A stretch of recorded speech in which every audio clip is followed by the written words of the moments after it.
Dhurandhar series Indian సినిమాకు game చేంజర్గా మారింది. ముఖ్యంగా సీక్వెల్ను 100 రోజుల్లో రిలీజ్ చేయడం, ఇప్పుడు సీక్వెల్ కూడా 1000 కోట్ల వైపు పరుగులు తీస్తుండటంతో ఇంతకీ ధురంధర్ బడ్జెట్ ఎంత అనేది హాట్ టాపిక్గా మారింది. అంతేకాదు అసలు ఇంత తక్కువ వ్యవధిలో దర్శకుడు ఆదిత్య ధర్ సీక్వెల్ను ఎలా రిలీజ్ చేయగలిగాడు? 2 భాగాలు కలిపి ఒకేసారి తెరకెక్కించడం, వాటిని బ్యాక్ టు బ్యాక్ రిలీజ్ చేయడం అనేది ఫిల్మ్ ఇండస్ట్రీలో ఎప్పటి నుంచో ఉన్న ట్రెండ్.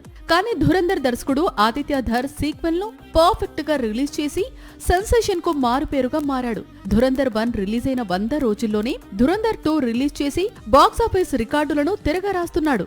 నిజానికి ధురంధర్ చిత్రాన్ని సింగిల్ పార్ట్ గానే స్టోరీ రాశాడు దర్శకుడు ఆదిత్య ధర్. కానీ 10 సెకండ్ల లోపే పూర్తి కావాల్సిన సీన్ కొన్నిసార్లు 2 నిమిషాలు, మరికొన్ని 10 నిమిషాలు తీసుకుండటంతో మరో దారి లేక సినిమాను 2 భాగాలుగా విడుదల చేయాలనుకున్నాడట ఆదిత్య ధర్. ధురంధర్ మొత్తం కథ 8 గంటలు ఉండటంతో కొంత ట్రిమ్ చేసి థియేటర్స్ వరకు 7.5 గంటల నిడివి ఉన్న స్టోరీని రిలీజ్ చేశాడు ఆదిత్య ధర్. ఇంకా అరగంట ఫుటేజీ ఉంది అనేది సమాచారం. అలాగే 2 భాగాలకు కలిపి 250 కోట్ల బడ్జెట్ లో పూర్తి చేశాడట. మొత్తంగా ఆదిత్య ధర్ ఇప్పుడు ధురంధర్ చిత్రాలతో ట్రెండ్ సెట్టర్ గా మారాడు. సాక్షి టీవీ ప్రసారాలను నిలిపివేయటం చట్టరీత్యా నేరం. సాక్షి టీవీ ప్రసారాల కోసం మీ స్థానిక కేబుల్ ఆపరేటర్ను వెంటనే సంప్రదించండి.